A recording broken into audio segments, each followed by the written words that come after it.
Hi guys, good evening. Yeah, it's 9 p.m. I know some of you guys say we can see you, Violet. I just wanted to make sure we start on time. So, it's just 9 p.m. right now. So welcome to another lunch actually weekly webinar. Actually now it's bi-weekly. So very happy to see all you guys here. I see some familiar faces and I see some new faces as well. So thank you so much for taking your Thursday evening to come join us. So it's definitely awesome to be here with you guys again. So how have you guys been? Let us know in the chat. Hi Deborah, hi Hess, hi Li Ping, hi Gordon, hi Mina. Wow, so many of you are saying hi here. Awesome. Hi Evelyn. Hi Daika. Good to see all of you here. Casey MC say it's been a tiring week. Has say hello Melinda. Yes. And then we have okay, I'm sorry, I cannot read your name. MSI who say hi from Indonesia. Hi Regina. Okay, so very awesome, like thanks for saying hi, and I love the energy here. So I've been doing, like I would say fairly well, have been very busy. And I think some of you know, like, especially if you have attended maybe our last two webinars, you know that we have been really been active on Clubhouse as well. So maybe some of you have even joined some of the rooms that we have hosted. So actually yesterday, together with Rose, Andrea, and Fiona, we actually did a room of like what happens, when it comes to matchmaking. We did a behind the scenes for matchmaking on Clubhouse. So we actually did that room yesterday. And we're also looking to do more rooms in Clubhouse on dating and relationship topics. So if there's any topics that might be interesting for you, like feel free to let us know. We're happy to cover it here at the webinar or maybe even in Clubhouse as well. So if you guys are on Clubhouse, feel free to follow me. I'm my handle is the same, at Violet Lim. And we also have a lunch actually club in Clubhouse as well. So you can follow that. Okay, so tonight we have prepared one of the most highly requested topics, and I can see all of you guys have been tuning in so early today, like I was looking at the numbers, right? Like usually, like sometimes you will wait until like maybe the very end, like when it's almost going to be 9, or maybe some of you even wait until after 9 before you actually join us. But today I can see everybody is like super excited and everybody really came really early. So awesome. I think our speaker will be really happy to know that, everybody is anticipating to hear from her. Okay, so before I begin, I just want to find out from everyone, like which country you're from. Okay, so let us know which country are you from. I saw someone who say that they're from Indonesia just now. Okay, we have NU who's from Malaysia, Has from Malaysia, Daika Indonesia, Shafin Malaysia, Evelyn Singapore, Doris Indonesia, Anthony Singapore. Wow, everybody is like chiming in. Okay, so I see Malaysia, I see Indonesia, I see Singapore. Anybody from Hong Kong? Yes, any Hong Kong? Musu is from Gambia. Wow. Okay, anybody from Hong Kong or anybody from Thailand? Yeah, say hi to us. We would love to welcome you as well. No? Nobody from Hong Kong this time. Oh, Sutini from Thailand. Hello. And then we have Ida who's from Jakarta as well. Okay, maybe our Hong Kong friends tonight, they are a bit busy, so they are not able to join us. But if you're from Hong Kong, let us know. We want to welcome you. Okay, so I'm also going to launch a quick poll to find out where did you actually, like learn about our webinar. Okay, so let me just put it out. Okay, so you should see it right in front of you right now. How did you hear about this lunch actually webinar? Okay, so I think those of you who have been attending our webinars, you know that usually it's very interactive. There's a lot of things happening, and polling is definitely one of them. So we want to get you busy. I don't want to be the only person who is talking up here. So please do participate. Let us know, how do you know about this lunch actually webinar? Was it through our social media? Was it through our email? Was it through Dr. Marta's social media? Is it through PTX? Or is it just came across from Google or referred by a friend? Okay, so far we have about 65% of the room has already filled up this poll. So if you're not at 65%, come on, join us. Okay, so I can see that a number of you, I think most of you actually got to know about our webinar through our email. That's awesome. And of course, we also, the second highest is actually those of you who actually know about us from our social media as well. Awesome. So maybe you want to let me know, like the ones that say that you know about us from our social media, right? Is it through Facebook? Is it through IG? Like maybe you want to let us know in the chat right now. Let me know in the chat. Is it through the IG post? Is it through Facebook post?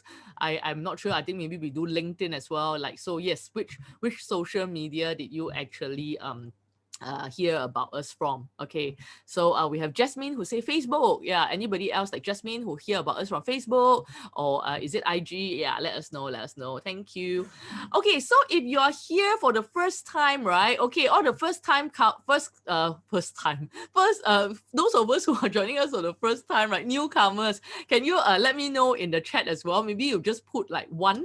Okay, so if you're joining us for the first time, just put one. Okay, let me see who are all the ones in the room. Okay, so quite a number of you. We have NU, we have Anthony, Choi Hong, Sally, Sharinda, Anya, Mel. Wow, okay, quite a lot of you who have put ones. Vincent, Edmund, I'm sorry, quite a number of you, so I cannot read all your names. And we have Ida who say I've been here for more than 10 times. Awesome, Ida. Thanks for your support. And then Li Ping who say also know about us from Facebook as well. Okay, so if you're joining us for the first time, I just want to give you a very, very warm welcome. So like I mentioned, our webinar is designed to be interactive throughout the entire hour. You know, I'll be launching posts, which I just did, and also be asking for your input, you know, which I just did. So don't be shy to participate, you know, just feel free to type in the chat whenever you feel like it. I mean, I cannot guarantee I'll always read out whatever you have written, but then, you know, definitely if I see some interesting inputs or some interesting questions, I'll definitely pull it out as we go along during the webinar. Okay, and then we have, let me see, Daika who says this is also my first time, and then we have Hes who say lost count. Wow, yeah, Hes is definitely one of our wonderful supporters. You know, I've seen Hes a lot of times. Okay, so a later throwback, our webinar series actually started last April, which means next month is our first webinar anniversary day.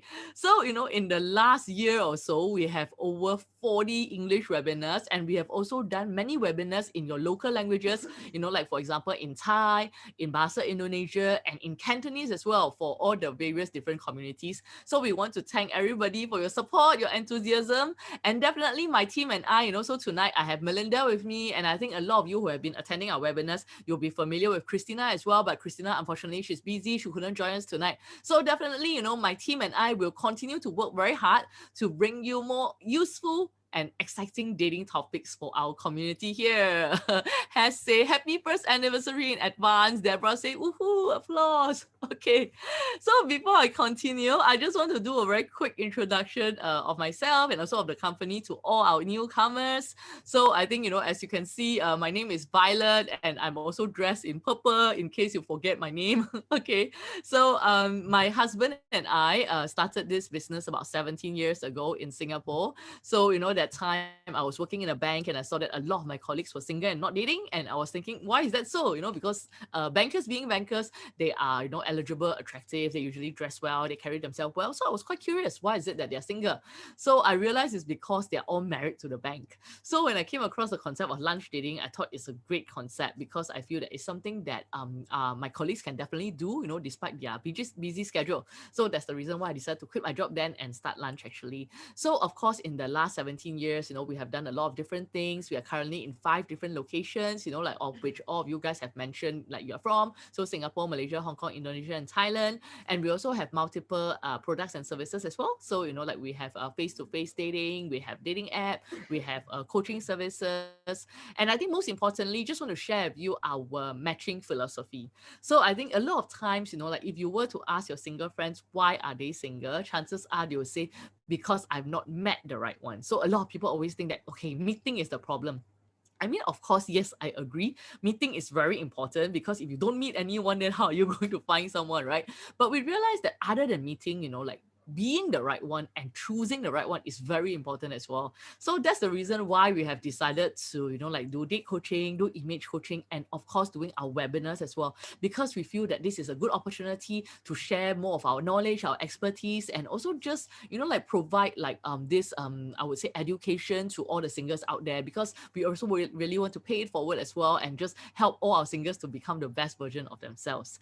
Yep. So of course, you know, like we do have matchmaking services where we arrange one-to-one dates, and I mentioned just now we also do date coaching and image coaching, and most recently we also have launched our lunch actually dating app. So our app is not like chatting app, like what you usually see. Actually, it's something that we have developed because we want to help, I would say, help to make it easier for our singers, be it to make an appointment to meet up with us, be it to, like check out their matches, to tell us when they are available for dates and things like that. So it's really, I would say, something to accompany our lunch actually services. Yes, so that's all from me about who we are and what we do. And of course, I think now it's very, very important. I really want to introduce to you, our speaker for tonight, because our topic tonight, right, is something that a lot of times, like, singers have come to us, clients have come to us, and sometimes people are a bit shy, like not sure how to go about it. So we thought like, this is a topic that is very important, like we should really talk about it. But rather than, like us talking about it, we thought it's good, if we could invite someone who is, the expert in this field, someone who, knows exactly what she's talking about, someone who has worked with so many people, like to help so many people, be it through counseling and coaching. So I want to introduce to you guys Dr. Martha Tarali. Yay! Hi, Martha. Hi. Hello. Thanks for having me. Yes, everybody, please give the lunch actually welcome to Martha. Please say hello. Say hello in the chat. Yes, welcome, Dr. Martha. Yes, so Martha is actually a relationship counselor, and she's also a clinical sexologist, and her company is called Eros Singapore. So I'm very, very excited to have her here with us. I have heard so much about Dr. Martha, but I've never like have the opportunity to, like come face to face with her and talk to her. So I was so excited, like when my team invited Dr. Martha to be with us during this webinar. So just like how all of you are very excited, I'm also very excited to hear more about what Dr. Martha has to share with us. So Martha, maybe you can do a quick introduction of yourself and maybe also share how did you started doing, like what some people might think is like some a very interesting career. Yes, thank you for having me. I think the PowerPoint is cut off, right? Yeah. Yeah, it's showing right now. Okay. Yes. Yes. So how did I start doing what I do? Okay, I was at the crossroads of my career. I have a Bachelor of Arts Communication. So I was doing Corp Comms for 8 years, and I was at the crossroads of my life. I started a nonprofit which wasn't doing well. And so I was really rethinking what I wanted to do. So by the time I wanted to close down my nonprofit, helping young people in career guidance, being young people ourselves, I realized I was, because I was doing volunteer counseling, I realized I was actually good in counseling. So I wanted to do some form of counseling, helping profession. But I didn't want to do just the normal same old topic. So I was at the crossroads, and there was this spat of newspaper articles that came out in Singapore that actually made me quite furious. It was about rising teenage pregnancy and STI rates.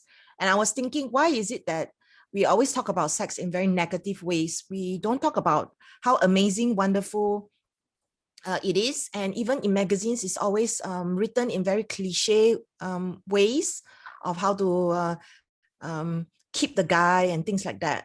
And I felt it was really not talked about in meaningful ways, and also like how to really enhance relationships.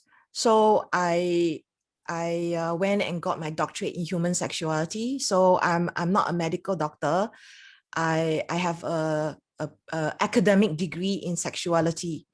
And then after I started my practice, for very soon after, I realized that actually a lot of clients, they come to me because of the lack of sex or sexual difficulties, but actually they were having communication issues. The underlying reason why their partner doesn't want to have sex is because of toxic relationship. And so I wanted to become even more qualified. So I went and got my master's in counseling. So I have 4 degrees, and I have had career change in order to do what I do. And I've been doing this for 12 years. Yeah. Wow, that's amazing. Thank you so much, Dr. Martha, for that introduction. Yeah, I was looking at the slide just now and I was like, wow, like you really have like gone to school for like a lot of different things and Yes. probably for a long time.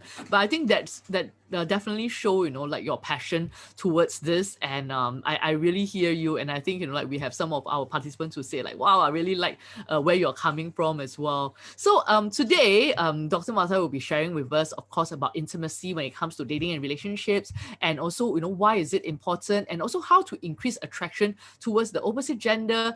And also, I think, like recently I've been reading so many of these negative news, which is also practical tips to avoid sex, sex predators, when it comes to dating on dating apps, or I mean, just anywhere. I mean, just not dating apps as well. Okay, so are you guys excited to hear more from Dr. Martha? Let us know. Say yes, yes, yes, yes, yes if you are. Okay, so all the yeses are coming in, like everybody's like super excited. Okay, so I think Martha, you can share with us like how do you actually define intimacy? Because I think when people talk about intimacy, like people think about different things. Some people will think about sex, some people will think about like maybe connection, or like I don't know. I think definitely different people have different definitions. So how would you define intimacy, and how important it is when you are dating or in a relationship? Yes, intimacy to me just means closeness. So we can have physical intimacy, but that doesn't necessarily mean it's sex. A lot of times it's like a pseudo name for sex because they don't want to use the word sex. So physical intimacy can mean hugging and holding someone. Like this picture, sitting on the couch. So they are having the physical intimacy. And if they are talking about things that makes them both feel very close and connected to each other and feeling vulnerable, they can have emotional intimacy. And mental intimacy is when maybe you discuss philosophy, you are doing a debate, and you start to feel very close to that person mentally. So that's mental intimacy. And then there's spiritual intimacy when you sing in a choir, or you are in church or in the mosque praying together. That also brings you very close to the whole room, and that's a spiritual intimacy. So intimacy can be, to me, physical, mental, emotional, spiritual. Wow, that's awesome. I think that's probably the best intimacy definition that I've ever come across. I really like that. Yeah. And I think, like what you have mentioned, is definitely like that closeness, be it, like you mentioned, physical, mental, emotional, or spiritual, really that closeness, right? Yes. Yeah. So when it comes to being in a relationship, dating, really what we are looking for when we are dating and seeking a relationship, a romantic relationship, is that we are looking for somebody who has our back. So first of all, can the person and each other, can both persons be able to feel that they can understand each other. First, that is the foundation. And then through that, there will be little tests that will start to happen in a relationship. For instance, like, do they show up on time? Can they fulfill their promises that they make? And this is when trust will develop. So with more trust, then there will be more intimacy, there will be more opening up and more sharing, because you don't want to open up all of yourself to somebody who doesn't deserve your trust. So intimacy and trust comes hand in hand. And then with the intimacy and the closeness, then we become also more and more vulnerable. Yep, I love that, Martha. I think like what you have described, right? One of the things that you say, which I caught on, is later tests that happen.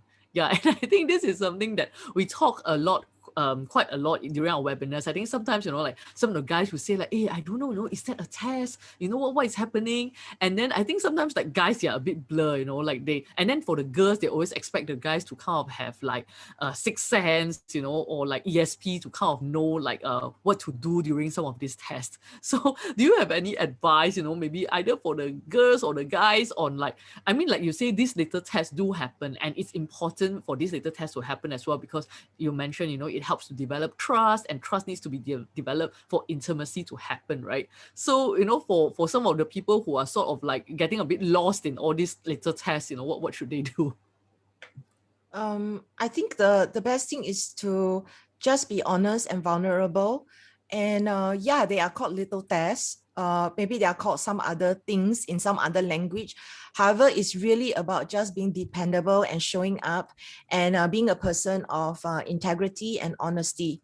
And this is what we are looking for when we are meeting someone, because it is important if you are going to count on somebody to have your back, to talk about thinking about marriage and having a family, then definitely you want someone who is dependable and who is somebody who shares similar values to you. So there are not just the physical attraction that you want to consider. Got it. Thank you for that. Okay, so I think, like the next part, okay, after you mentioned that having the trust, like having the intimacy as well. So I think the next part of it is like, how can someone be more alluring, to maybe capture the attraction of the opposite gender? Yes. So being alluring is very, very general, because all of us have very definite ideas of what is attractive. So when we want to attract someone, I feel it is about being the best version of yourself. So there's the outside in, and then there's the inside out. So the outside in is when you start to dress up and you feel good, and your happiness, your radiance will just come from the inside. So that's outside in. And then there are people who choose to work on themselves to go deeper into maybe like journaling or drawing or dancing, ways to kind of like to heal the inside, so that the inside will start to glow and reflect on the outside. So I whatever the way somebody prefers, whether it's the outside in or inside out, these are ways that we can start to become more alluring. When we are truly comfortable with ourselves, not just comfortable, but we actually also love ourselves. When we really, really love ourselves, I know it sounds cliche, because everybody says you need to love yourself before you can find someone to love you, or you can love somebody else. The reality is, when you really, really love yourself, you will not allow yourself to be bullied or blamed or abused. And so these are some very, very important fundamentals, because when you have strong integrity and boundaries, this is when the person will actually also unconsciously sense it. They will also respect you more in terms of the way they treat you. And this confidence, this also is related to how it affects you being alluring. So alluring is not just about like tips, tricks, techniques, not just about blusher and makeup. It is much, much more than that. It's much more than that. It is all part of it, but it's much more than that. So being alluring to me also means being comfortable with all sides of yourself, being comfortable with being the doer, where you need to work hard and achieve, and also the other part of yourself, which is able to be by yourself, to be reflective, to appreciate silence. So there is what we call for Chinese, the yin and yang that is inside us, to actually have a well-balanced self, and to really explore all facets of yourself, so that you have a lot of ease with yourself. So I'm not young, by the way. So having worked on myself for so many years, I realized that actually the more I am comfortable with myself, the more I heal my past and accept all facets of myself, I am actually able to better relate and communicate to all people. And that is because I don't have this tension within myself that I need to prove anything or I need to fight. The fact that I am relaxed allows other people to be relaxed. So when I'm relaxed and they are relaxed, then we are more likely to have a good time, whether it's just a conversation or a meeting. And that is very important. The ease that you have with yourself will also contribute to you being alluring. Awesome. I love that answer. And I think, we have Deborah who says here, Dr. Mata looks young though. I totally agree. Like I'm not going to guess how old Dr. Mata is, but I totally agree she looks young. So if you like how she looks and you think she looks young, then you better be doing all the things that she has mentioned. Okay. So she has mentioned, she said the more comfortable, the more you heal yourself, the more you're able to accept all the different facets of yourself, then you're able to look young. So that is the secret to the fountain of youth. So now you all have learned it tonight. So other than talking about intimacy, we teach you all how to look young also. Okay. So I think, like Martha, you were talking just now, right? That No, alluring, definitely. I agree with you. There's like outside in, there's inside out. And I think sometimes when it comes to like maybe intimacy, talking about attraction and things like that, one of the things that come out sometimes is really about, like the masculine energy and the feminine energy. Like, what do you think about that? Like, do you feel that, for a lady, like maybe someone with a more feminine energy that would be more attractive or alluring, or maybe it doesn't really work like that and it's not necessarily so? Yes, it's a very, very important question and very sensitive. In the world of dating, that there are the terms masculine and feminine, and a lot of times, in general, a lot of women tend to be more feminine. A lot of men tend to be more masculine. But what happens when it's the opposite? What happens when a man is more feminine and a woman is more masculine? I think it really depends on what you value and the kind of relationship you want to have. So despite the way I look or sound, I actually consider myself quite masculine. And I had to embrace my feminine in order to be a more well-rounded person, so that depending on different situations and with different people, including my romantic partner, I can put on my feminine side or my masculine side. So the reality is, it's just like having different tools in the toolbox. In different situations, you need to fight for your life. In certain situations, you need to be relaxed and gentle and alluring. And being comfortable with all aspects of yourself, including your masculine and feminine, is part of the arsenal of tools that we need. Because if you know that by being very direct with this person, you are going to get through the message better, then by all means be direct. However, if you try being direct with this person and it's not working, then you can try a more indirect approach. Instead of telling them what to do, you can invite them, you can ask them, you can let them know that this is what you think, and then you are leaving them the decision to them. So you are not so much of a nagging, you are not like telling them what to do, because you don't want to end up becoming their mother. So when it comes to you being the more alpha, more masculine person in a relationship, let's say you are the woman, and sometimes you have to look at your opposite, your partner, your intended love interest. Are they going to be able to accept who you are? So I like your video that you showed just now, Violet, where you talk about you were looking for a certain type of person, and you and your partner, your husband, was also looking for a certain type of person. And in reality, what you think you like may not be the best match for yourself. Yes. So when you are able to appreciate the different aspects of each other, for instance, like maybe Violet is more colorful and more outgoing, and looking for someone even more outgoing, then both of you may think that this is what you want, but in reality, your opposite would be somebody who actually supports you and calms you down.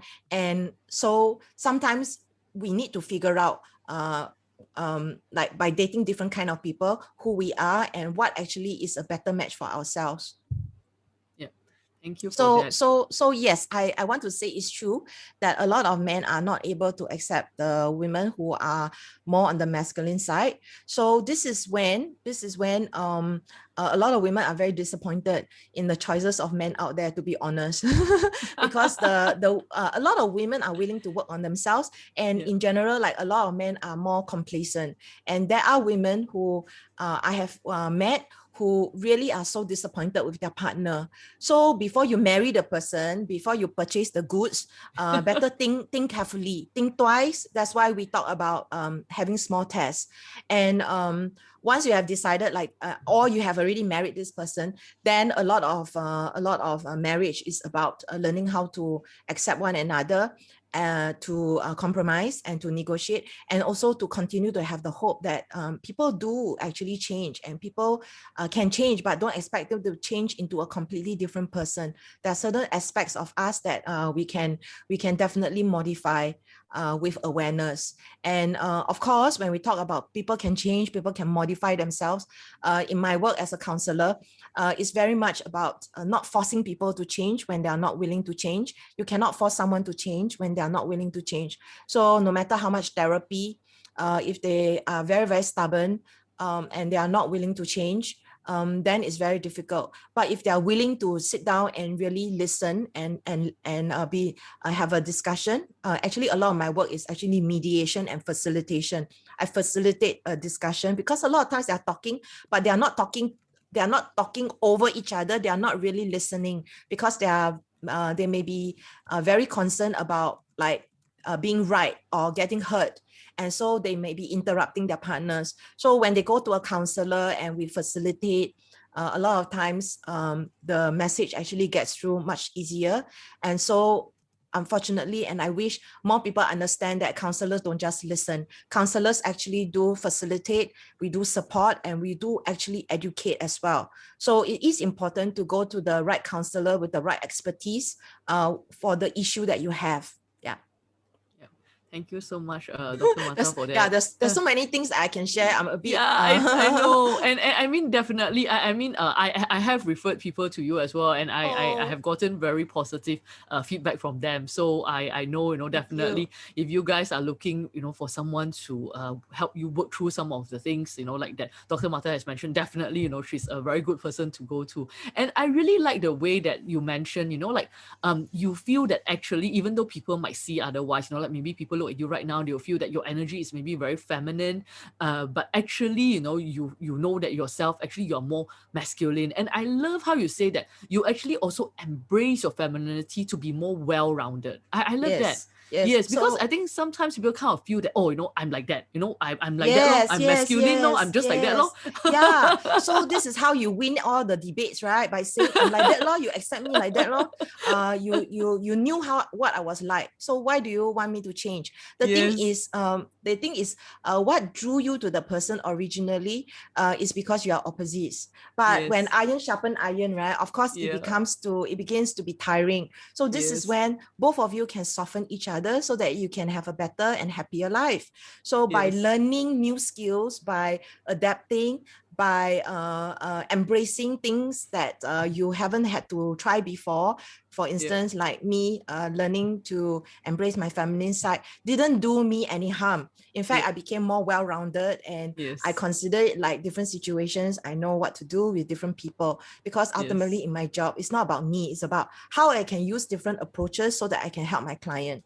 It's all about my client. So because of that, I think through my work, I have become more adaptable. And I think this doesn't need to be just, you are not a counselor, so you don't have to do that. I think we should be smart enough to know we don't talk in the same way to our father, mother, sister, brother, cousin, boss, relative, neighbor. So why is it we cannot get it into our head that we should be also learning how to be an effective communicator with our partner? Yeah, agree. Love it. Totally agree. Okay. I think, definitely, I think, Dr. Mata, you have lots to share on that point, but, like we do want to cover a few different things. So actually the next point I want to talk to you about is definitely about online dating safety. I think this is definitely a great, a very important point right now, because a lot of people, they are dating online. And like I say, it doesn't matter, like dating online, dating offline, whatever, right? I think the dating safety is very important. So, I mean, for example, right, like sometimes you may receive, undesirable pictures or unwanted sexual comments, and then, you might not really know how to handle that. So I think maybe before we get your take on that, right, Martha, I'm just going to do a quick poll to just hear from our participants right now and just see, like, have you ever encountered sexual predators, or maybe undesirable pictures or unwanted sexual, like content or comments, yes. Okay, so the numbers are coming in. We have like more than 30% of the room. Okay, guys, come on. We want to hear from you. Don't be shy. Anyway, it's anonymous, right? So we wouldn't know if your answer is yes or no. So yeah, keep those numbers coming in. Now, half of the room has voted. Hey, the other half of you, don't be so lazy. Just click only. Okay, now we have 60%. Come on. We really want to hear from as many of you as possible, because I think this is something that's really important. Okay, not bad. Okay, now we are 60 plus. I think the answers probably wouldn't change too much from this point onwards. So the thing is, about 60% of the room say, no, now it's less. Okay, 55% of the room say I've not. and 45% of the room say, yes, I have. Wow, that's quite a huge number. That's almost half, right? So I think, like definitely, Dr. Martha, maybe you can share with us some tips on how to maybe avoid all these, like sex predators, or maybe even when some of these things happen, like what should you do? Like how should you react? Like I think sometimes it's not just so much about what you should do, right? It's also that whole shock, or that, like, I didn't ask for this, like, why am I being harassed? And I think that you say it's also that the emotional as well. It's not so much just seeing it. Yeah, it's okay. When we talk about sexual predators, is a term that sounds very scary. So I guess maybe we just narrow it a bit. So it can include people who are basically just out for sex. So they will just chat with you, and then they will try to bring the conversation to sex very quickly, and they may send you pictures that you didn't ask for. I'm very specifically saying dick pics so it's unsolicited dick pics. So this is very triggering, because it's quite offensive and it's disrespectful. So when I personally come across this kind of people, or when I know of people who come across this kind of people, I just tell them to immediately block this person. If I'm feeling strong that day, then I might tell the person what the person did was wrong and shouldn't have done this and shouldn't do this to anybody else. But it is not my responsibility to go around and teach people, even though I am a counselor, because I'm also a woman. So in my personal life, I don't feel that I need to go around teaching people, especially when it's taking out energy out of me, because it's like being drawn into another fight that I'm not ready for. And so what I do is I just block these people. So this is one way to block these people. And unfortunately, because a lot of people feel that they can get away with it, they are doing it behind a fake name. They are doing it behind some kind of screen. Maybe they don't even show their real name or identity. You're just chatting with them. You're just starting to chat with them. So yeah, it is very important to first take care of yourself and protect yourself. Know that you are now going into the world wide world. You are just literally opening the door and just walking down the streets. So anybody can be there. So be smart, be savvy, and just move on quickly. So it's a bit like and you can also energetically do this. Imagine like a dog, right? Accidentally somebody step on him or kick him, accident. So then what the dog will immediately do is the dog will just shake it off. So I think we need to quickly shake it off, because otherwise it will affect our equilibrium, it will affect our energy. And when we are off center, maybe you will actually 洒在别人身上, you will actually spill over onto other people. For instance, your bad mood and all that, and that will affect your energy, and that will ultimately affect you and your radiance and your being alluring, and also being able to move on to better things rather than stay in the negative. Oh, So wow, I love that analogy. This is something I'm going to remember. Yeah, so I love that, and I think it also answers like the question that Yongling has just put up, right? How do you overcome from being too sensitive? Don't be sensitive, yes, like what yeah, Dr. Martha has just said, yeah. be like a dog, just shake it off. Yeah. Maybe now we can all practice shake it off. So it Yeah. takes practice, okay? It takes practice, Yes. because actually I am a highly sensitive person. So over the Yes. years, I have learned many tools on how to Yep. let go of negative emotions more quickly. Yep. As you can imagine, I'm a counselor, so I do have a lot of clients who are coming to me with a lot of distress.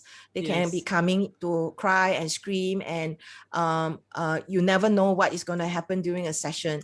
So I Yep. really have to take care of my energy. So part of being able to handle the overwhelm of life is to be very gentle with yourself, to do the things that you need to do to feel good, and to learn healing techniques so that you can let go of stress, of negativity, of this kind of undesirable images, and all these more quickly, so that you can move on. So it's very easy to say just ignore. I think it's more than ignore. It's actually be able to shake it off and move on.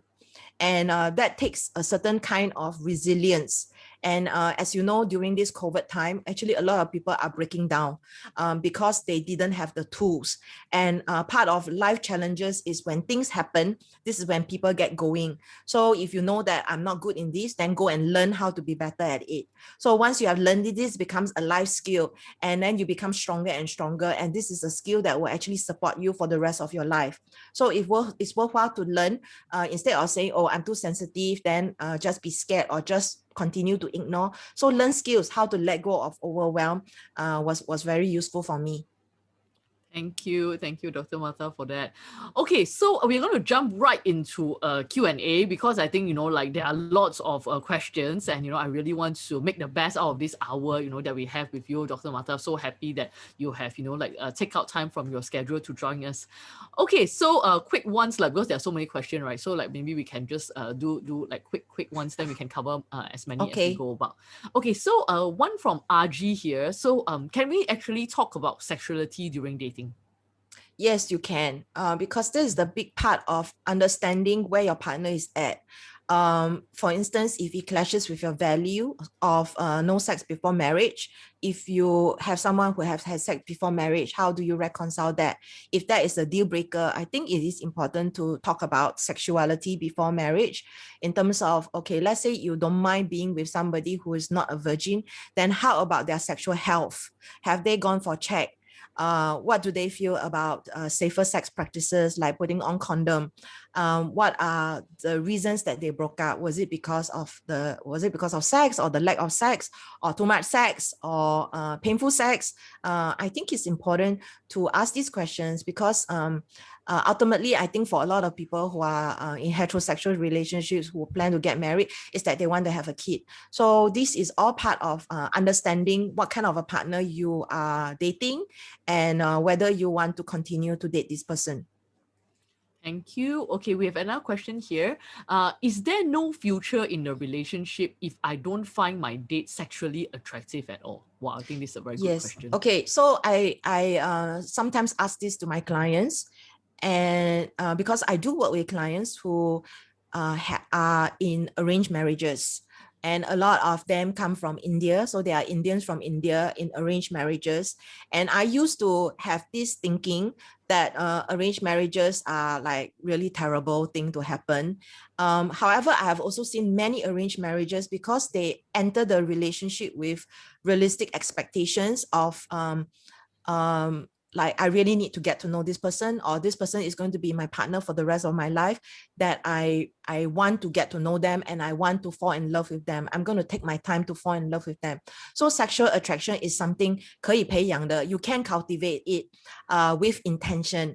So for instance, like the way you dress, the way you look at each other, the way you tease each other, play with each other, is really about understanding what rocks your partner's boat.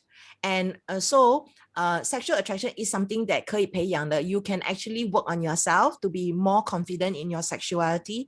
For instance, like women who go for pole dancing classes, not only do you get stronger, but you actually learn how to appreciate your curves, so that when you're in the bedroom with your partner, or even outside of the bedroom, you begin to be more confident with your body and with your sexuality and how you present yourself. So these are certain things that actually, when we work on ourselves, we can actually so-called improve, or we can evolve.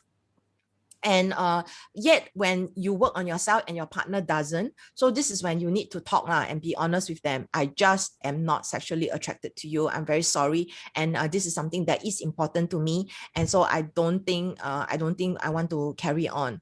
I think as a society, because we only know of love marriages, so we tend to think like this is the only model and this is the right way to be. In reality, a lot of long-term relationships, once they go past the honeymoon phase, they often fall out of attraction with one another. So when they fall out of attraction with one another, unfortunately, I get to see a lot of people saying things like, oh, I guess I'm not attracted to her anymore. It means that we are not meant to be. It means that we should get a divorce. And they don't actually take responsibility for the fact that love is a commitment, and sexual attraction is also something that can be nurtured. And so for people who are already at the start of the relationship and feeling no sexual attraction, then I think the fastest and the easiest thing is to move on. Okay, I totally agree with you. I think pole dancing is a great way to help women to appreciate their curves. Yep. So I think for ladies out there, if you have not tried that, do try out pole dancing. It is definitely a very good experience. Okay, another question here. What if I am very man? So I think this is from a lady. I'm very man and have problem finding a man who is more man than me. How do I Yes. balance myself? Yes. So then I would say work on your feminine, work on your feminine. So previously I consider myself quite masculine, even though I'm in a woman body. I feel like I'm so man also. So what happened was that I started to first I got angry. Why do I need to work on myself? Then the next thing was, well, what do I have to lose? By working on my feminine, I can be more of a well-rounder, and I can have like more tools in my arsenal or toolbox. So what I did was I did things that nurtured my feminine, like going into places that make me feel more relaxed and calm. Like for instance, in the park, doing activities that are more calming, like yoga, being around people that were not so serious. And I allow myself to be more playful. So this started to bring out more of the feminine side of myself. And over time, I would also tell myself like, why am I so serious? Why do I have to be so serious all the time? I can really enjoy being in my body and being born a woman, and also all the pleasures of life. So when I started to enjoy more and more things, small and big things in life, I then was able to be more comfortable with my feminine. So it's just like a costume. You put on different costume for different clothes for different occasions. It's the same thing. So when you start to take time to cultivate and nurture yourself, the way you look, the way you feel, the way you show up, the kind of people you attract will start to change. Yeah. Nice, really like that. Okay, another question here from anonymous attendee. Okay, how long do you suggest we abstain from sex when we are getting to know someone? Yeah, it depends on the person. It depends on the person. It has to be linked to your values and who you are and what you want to be. Don't do anything that you will regret. Okay, so I'm not here to tell everybody to have sex. That's not what I do. I don't do that. I actually support people with their sexuality. So I was actually very surprised when I started my practice 12 years ago that I actually have so many clients who are actually virgins, both the woman and the man. And a lot of them, I thought they chose to abstain from sex before marriage because of religion. But actually, a lot of them said, no, we don't want to do it because we are Asians. We have Asian values. We brought up in a conservative family. I want to respect my parents. And also, there's no guarantee the person will not just use me for my body. So they are so scared that they actually wait till marriage. And it's not for me to say right or wrong. The reality is they came to me because they were having sexual difficulties, because they were disconnected from their sexuality and from their bodies. They don't know what is, some of my clients, they don't know what is masturbation. They don't know what is orgasm. They don't know how to have penetrative sex. They have never tried a lot of things. So the way their partner touch them doesn't feel good, and they don't know what to do. They are irritated and things like that. So the sex part, I think, is a personal decision and a choice. So there are clients who have sex like when they're engaged. There are clients who have sex only after marriage. I think this is something that you really need to ask yourself, so that when you wake up in the morning and you look at yourself in the mirror, you don't feel that you made a mistake. I think that's very important. Ultimately, no matter who does what in their lives, you need to face yourself. You need to be comfortable with yourself. So don't do anything that you will regret. Yep, I think that's definitely the rule of thumb. I love that. Okay, another question here from another anonymous attendee. So, hi, Dr. Mata. Some guys have faces that don't appear masculine. So, does that affect attraction to ladies? So, I think that's a very good question, because one of the pet peeves of my husband, because sometimes like when I watch Korean dramas and he's like, what? Is that even a guy? So I don't know, like now actually with a lot of Korean dramas, like the guys, they actually look quite feminine rather than masculine, Yes. right?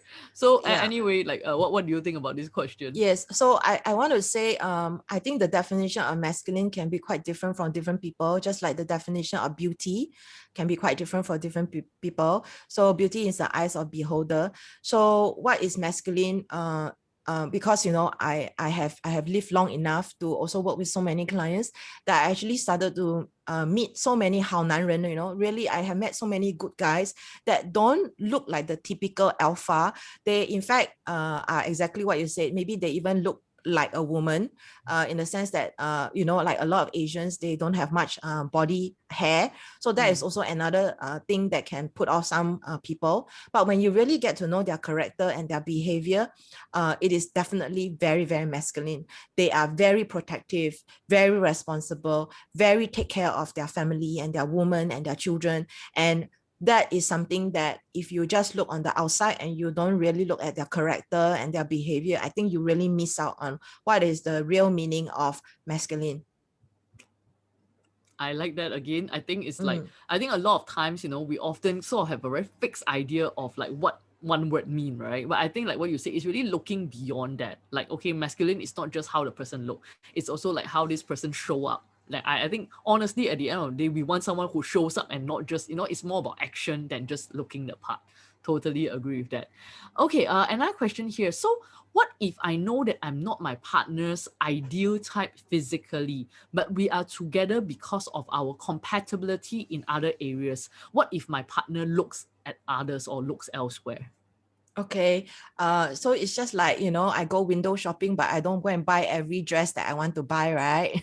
So it's just not possible, okay? So, I mean, joke aside, when it comes to the physical compatibility, there is a real reason why your partner is with you. And so if you can adapt your body in some ways so that it's more aligned to what your partner prefers, that a partner finds sexy or alluring, why not? Why not? So for instance, things that you can easily change is like, for instance, your hairstyle or your hair color or your dress sense or even the perfume that you wear if they like certain things. Those that you can change, you change. Those that you cannot change, you have to let go of it and know that your partner is with you for a reason or for many reasons. And same likewise, you're also with them for many reasons. And in your bedroom, in your fantasy, you can be whatever body that you want. They can close eyes and you can be that person. Just have fun. So ultimately, I think what you're also trying to say, it's like it's us lah. A lot of times it's really because of our self-confidence and self-esteem, right? That make us doubt. Like, but really, you know, like hold that space and know that, you know, there's a reason why our partner have chosen us. And like you say, it's like when in the bedroom, like anything goes. Yeah. Okay. Okay, another question here. Hi, Martha. I would like to ask how to build intimacy with women who are attractive but seem more superior than the men, like, you know, superior in her education, in her income, and sometimes just make the guys feel very anxious because, you know, like maybe the guy feel inferior. I think your sense of self. Okay, so the thing is, what you value, will be the thing that maybe your stumbling block will be the stumbling block. For instance, I have 4 degrees. So people think that, wow, 4 degree, this person only can talk rod, this person only academic. However, I think we are multifaceted. People who don't know me don't realize that actually I have 4 degrees, but I'm also a highly sensitive person. I'm an empath, and I'm also a spiritual person, and I'm also this and also that. So the thing is, you may not have the academic qualifications, or you may not have the monetary income that your partner has, or maybe you earn less than your partner, and you feel that that is an issue. It will only be an issue if you think it's an issue, or it will only be an issue when it becomes an issue. So it may not be an issue with your partner, and you wouldn't want to be with someone who has an issue with your looks, your degree or no degree, or your earn a lot of money or no money. You wouldn't want to be with somebody who cannot accept you the way you are. So that's the whole point of dating. And you have to check with them lah. Is this really important to them? If they say it's not important and their behavior shows that it's really not important, and they're not going to bully you or punish you or discriminate you for that, then you shouldn't do this to yourself. Yep, agree. Okay, another question here. How can one accept our imperfections better? So do you have any tips? Yes, I have this mantra: do what you can, let go of the rest. Do what you can, let go of the rest. So just now, the body image thing, your partner prefers a certain body. Do what you can, let go of the rest. So I actually do tell this to myself a few years ago. I do tell myself, like, many times a day, like maybe like 100 times a day. So it has actually resulted in me being a more lighthearted person, and being more easygoing, and being more relaxed with life, because life is, for a very masculine person, life is like a race, but actually life is a journey. So there are times when I need to rest. There are times when I need to sleep. There are times I need to crawl. Like these COVID times, no matter how hard I want to work, there are just certain things that is out of my control. So people who are very, very alpha, who are used to working hard and getting results, may find that sometimes working hard doesn't give you the results. So being comfortable with resting, being comfortable with letting go, is all going to help you. These are life skills that all of us need to learn. Awesome. Thank you so much for that. So I think the next question I have for our participants tonight is, I think, Dr. Martha has answered many, many questions. And I know there are so many more questions that have come in, but unfortunately, we're not able to answer all of them. But I think with whatever Dr. Martha have shared tonight, right, I just want to hear from you guys, like, what is the most insightful thing that you have learned, or what is one thing that you're going to do today after hearing all this great advice from Dr. Martha? Because I think one of the things that I always say, like in our webinars, we are not here to just listen 1 year in and then another year out. I think we are really looking to apply something, to learn something, and to do something about it. So yes, so let us know in the chat right now. So what is the one thing that you have learned that is the most insightful and you're going to do something about it today? Okay, so let us know. Okay, so all the answers are coming in. Okay, we have like just accept and let go, shake it off and move on. Yeah, I love that one. Shake it off and move on. Yeah, quite a number of people say shake it off. Be comfortable to let go, learn to shake it off. Do what you can, let go of the rest. Yes, the golden mantra that we have learned tonight. Find the feminine side of yourself and be well-rounded. Yes, love it. Another goal also say embrace my feminine, love yourself, change what you can and let go of the rest. True side of the men and women, know our values and boundaries. Wow, all the great answers are coming in right now. Awesome. Please keep it going. You are writing it not just for me, you're writing it for yourself as well, because I think research has really shown that when you write down something, you are more likely to do it. Okay, so I just want to share with you guys, we always have a special webinar gift. So tonight we do have a special webinar gift for you as well. It's actually an ebook, which is called, there you see it. So it's actually called how to build a real chemistry in dating. Okay, so if you like a copy of the ebook and also get a complimentary dating analysis session with our dating consultant or date coach, just go to the link that May is going to put up right now. So this is how you can claim your special webinar gift.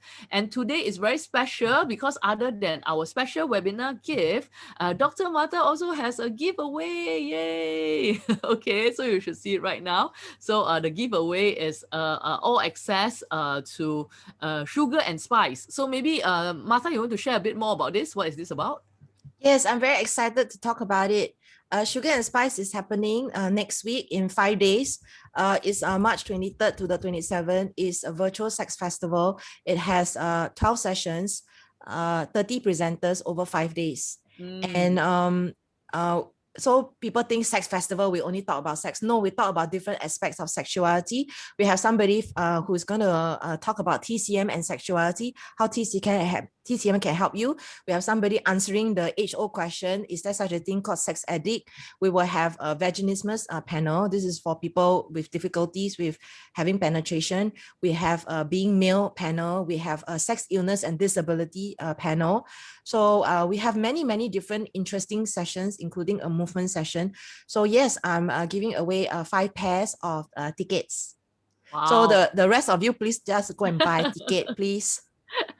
Yep, so all you need to do is just to follow Dr. Martha on Instagram and also follow Sugar and Spice Asia, and then I think tell them, I think DM you guys, right, on why you want to win a ticket. You must do it by March 20th, okay, and you might stand a chance to win the tickets to Sugar and Spice.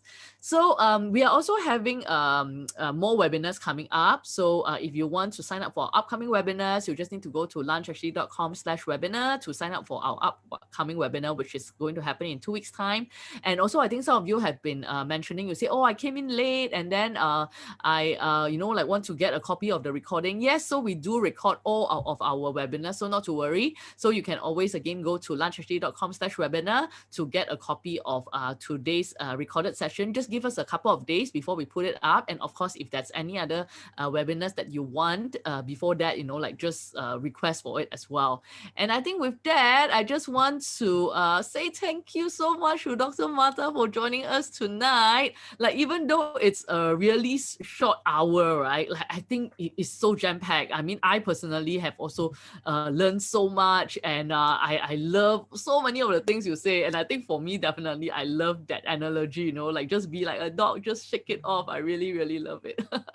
So everybody, please do join me to thank Dr. Martha for spending her time with us. So just say thank you in the chat so she can feel your love and your support. Thank you. Thank you. Yeah, so thank you again, Martha, for joining us. And I'd love to catch up with you one of these days. Like it's been so awesome meeting up with you today. So thank you for the work that you do. I think it's definitely very much needed, in something that sometimes a lot of people have a lot of difficulty talking about it, or there just seems to be like a taboo or something like that, right? So I think we really need you to continue to do the great work that you have been doing. Thank you.